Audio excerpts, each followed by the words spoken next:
창세기 40장. 이런 일이 있은 지 얼마 뒤에 이집트 왕에게 술잔을 올리는 시종장과 빵을 구워 올리는 시종장이 그들의 상전인 이집트 왕에게 잘못을 저지른 일이 있었다. 바로가 그 두 시종장 곧 술잔을 올리는 시종장과 빵을 구워 올리는 시종장에게 노하여서 그들을 경호대장의 집안에 있는 감옥에 가두었는데 그곳은 요셉이 갇힌 감옥이었다. 경호대장이 요셉을 시켜서 그 시종장들의 시중을 들게 하였으므로 요셉이 그들을 받들었다. 그들이 갇힌 뒤 얼마 뒤에 감옥에 갇힌 두 사람 곧 이집트 왕에게 술잔을 올리는 시종장과 빵을 구워 올리는 시종장이 같은 날 밤에 꿈을 꾸었는데 꿈의 내용이 저마다 달랐다. 다음 날 아침에 요셉이 그들에게 갔는데 요셉은 그들에게 근심스런 빛이 있음을 보았다.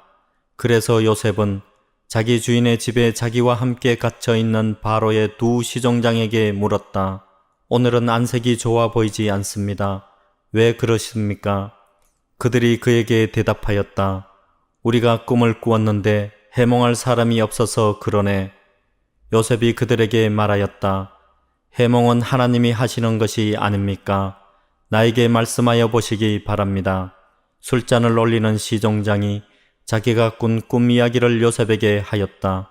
내가 꿈에 보니 나의 앞에 포도나무가 있고 그 나무에는 가지가 셋이 있는데 거기에서 싹이 나더니 곧 꽃이 피고 포도송이가 익었네. 바로의 잔이 나의 손에 들려 있기에 내가 포도를 따다가 바로의 잔에 그 즙을 짜서 그 잔을 바로의 손에 올렸지. 요셉이 그에게 말하였다. 해몽은 이러합니다. 가지 셋은 사흘을 말합니다. 앞으로 사흘이 되면 바로께서 시종장을 불러내서 직책을 되돌려 주실 것입니다. 시종장께서는 전날 술잔을 받들어 올린 것처럼 바로의 손에 술잔을 올리게 될 것입니다. 시종장께서 잘 되시는 날에 나를 기억하여 주시고 나를 따로 생각해 주시기 바랍니다. 그리고 바로에게 나의 사정을 말씀드려서 나도 이 감옥에서 풀려나게 해주시기 바랍니다. 나는 히브리 사람이 사는 땅에서 강제로 끌려온 사람입니다. 그리고 여기에서도 내가 이런 구덩이 감옥에 들어올 만한 일을 하지 않았습니다. 빵을 구워 올리는 시종장도 그 해몽을 듣고 보니 좋아서 요셉에게 말하였다. 나도 한 꿈을 꾸었는데 나는 빵이 담긴 바구니 3개를 머리에 이고 있었네. 제일 위에 있는 바구니에는 바로에게 드릴 온갖 구운 빵이 있었는데 새들이 내가 이고 있는 바구니 안에서 그것들을 먹었네. 요셉이 말하였다. 해몽은 이러합니다. 바구니 셋은 사흘을 말합니다. 앞으로 사흘이 되면 바로께서 시종장을 불러내서 목을 베고 나무에 매다실 터인데 새들이 시종장의 죽음을 쪼아먹을 것입니다. 그러한 지 사흘째 되는 날, 그날은 바로의 생일인데 왕은 신하들을 다 불러 모으고 잔치를 베풀었다.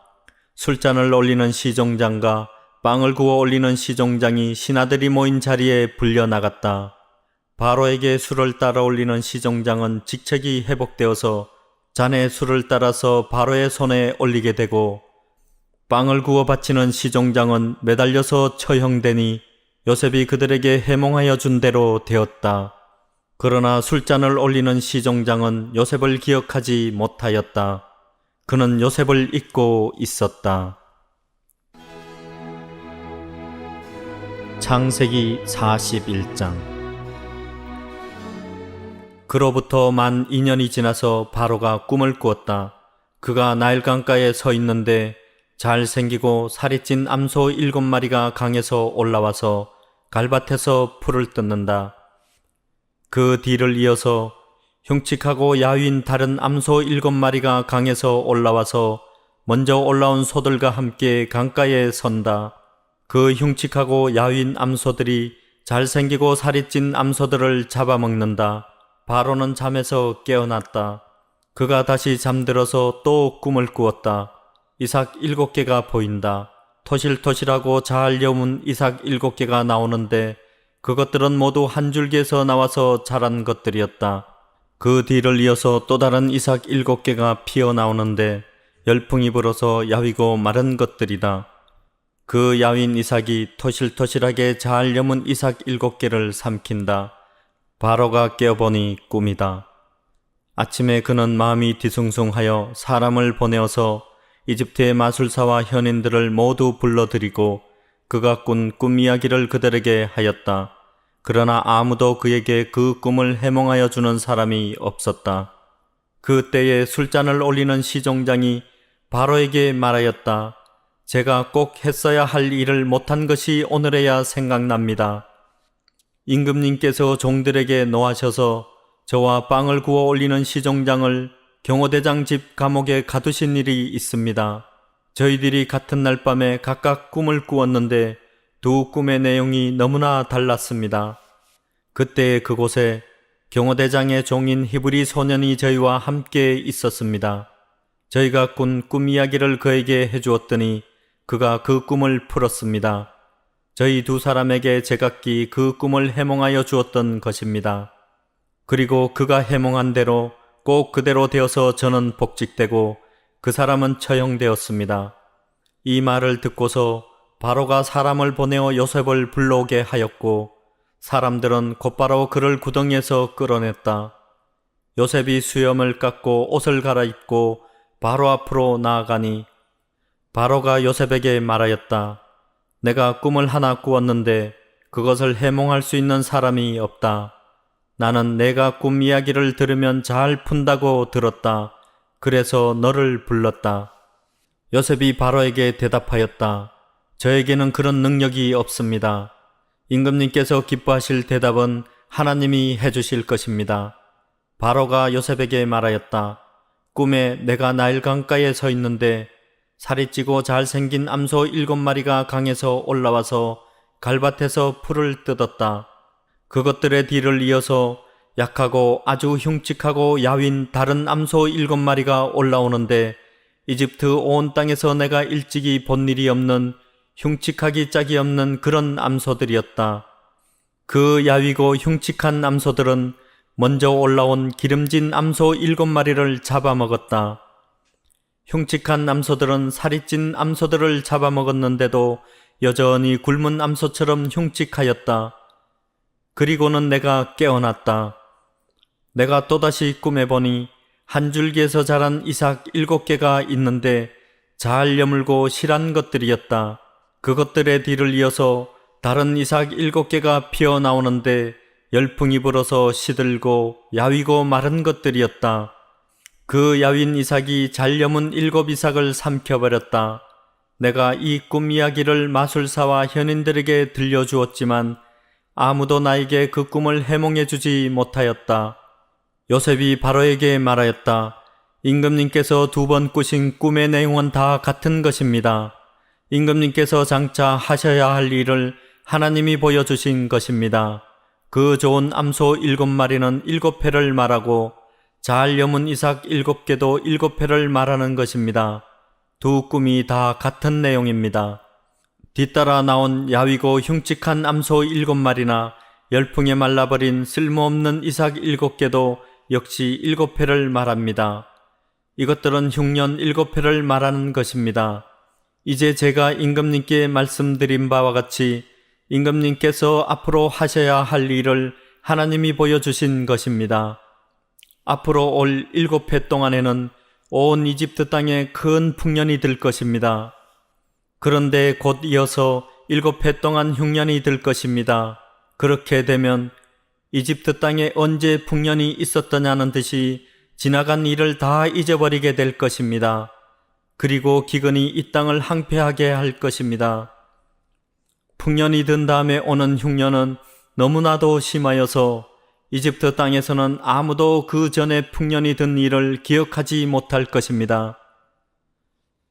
임금님께서 같은 꿈을 2번이나 거듭 꾸신 것은 하나님이 이 일을 하시기로 이미 결정하시고 그 일을 꼭 그대로 하시겠다는 것을 말씀해 주시는 것입니다. 이제 임금님께서는 명철하고 슬기로운 사람을 책임자로 세우셔서 이집트 땅을 다스리게 하시는 것이 좋을 듯 합니다. 임금님께서는 전국에 관리들을 임명하셔서 풍년이 계속되는 7해 동안에 이집트 땅에서 거둔 것의 5분의 1을 해마다 받아들이도록 하심이 좋을 듯합니다. 앞으로 올 풍년에 그 관리들은 온갖 먹거리를 거두어 드리고 임금님의 권한 아래 각 성읍의 곡식을 갈무리하도록 하십시오. 이 먹거리는 이집트 땅에서 7해 동안 이어갈 흉년에 대비해서 그때에 이 나라 사람들이 먹을 수 있도록 갈무리해 두셔야 합니다. 그렇게 하시면 기근이 이 나라를 망하게 하지 못할 것입니다.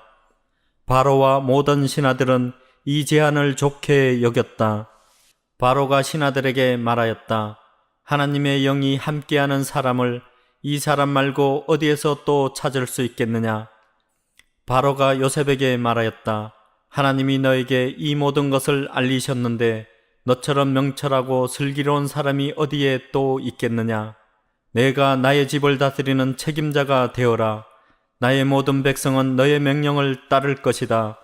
내가 너보다 높다는 것은 내가 이 자리에 앉아 있다는 것뿐이다. 바로가 또 요셉에게 말하였다. 내가 너를 온 이집트 땅의 총리로 세운다. 그렇게 말하면서 바로는 손가락에 끼고 있는 옥새 반지를 빼서 요셉의 손가락에 끼우고 고운 모시옷을 입히고 금목걸이를 목에다 걸어 주었다. 그런 다음에 또 자기의 병거에 버금가는 병거에 요셉을 태우니 사람들이 물러나거라 하고 외쳤다.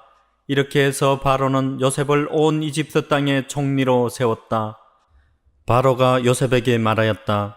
나는 바로다. 이집트 온 땅에서 총리의 허락이 없이는 어느 누구도 손 하나 발 하나도 움직이지 못한다. 바로는 요셉에게 사브낫 바네아라는 이름을 지어주고 온의 제사장 보디베라의 딸 아스낫과 결혼을 시켰다. 요셉이 이집트 땅을 순찰하러 나섰다. 요셉이 이집트 왕 바로를 섬기기 시작할 때에 그의 나이는 30살이었다. 요셉은 바로 앞에서 물러나와서 이집트 온 땅을 두루다니면서 살폈다. 풍년을 이룬 7해 동안에 땅에서 생산된 것은 대단히 많았다. 요셉은 이집트 땅에서 7해 동안 이어간 풍년으로 생산된 모든 먹거리를 거두어 들여 여러 성읍에 저장해 두었다. 각 성읍 근처 밭에서 나는 곡식은 각각 그 성읍에 쌓아 두었다. 요셉이 저장한 곡식의 양은 엄청나게 많아서 마치 바다의 모래와 같았다. 그 양이 셀 수 없을 만큼 많아져서 기록을 중단할 수밖에 없었다. 요셉과 온의 제사장 보디베라의 딸 아스낫 사이에서 두 아들이 태어난 것은 흉년이 들기 전이었다. 요셉은 하나님이 나의 온갖 고난과 아버지 집 생각을 다 잊어버리게 하셨다 하면서 맏아들의 이름을 므낫세라고 지었다. 둘째는 내가 고생하던 이 땅에서 하나님이 자손을 번성하게 해주셨다 하면서 그 이름을 에브라임이라고 지었다. 이집트 땅에서 7해 동안 이어가던 풍년이 지나니 요셉이 말한 대로 7해 동안의 흉년이 시작되었다. 온 세상에 기근이 들지 않은 나라가 없었으나 이집트 온 땅에는 아직도 먹거리가 있었다. 그러나 마침내 이집트 온 땅의 백성이 굶주림에 빠지자 그들은 바로에게 먹을 것을 달라고 부르짖었다. 바로는 이집트의 모든 백성에게 요셉에게로 가서 그가 시키는 대로 하여라 하였다. 온 땅에 기근이 들었으므로 요셉은 모든 창고를 열어서 이집트 사람들에게 곡식을 팔았다. 이집트 땅 모든 곳에 기근이 심하게 들었다. 기근이 온 세상을 뒤덮고 있었으므로 다른 나라 사람들도 요셉에게서 곡식을 사려고 이집트로 왔다.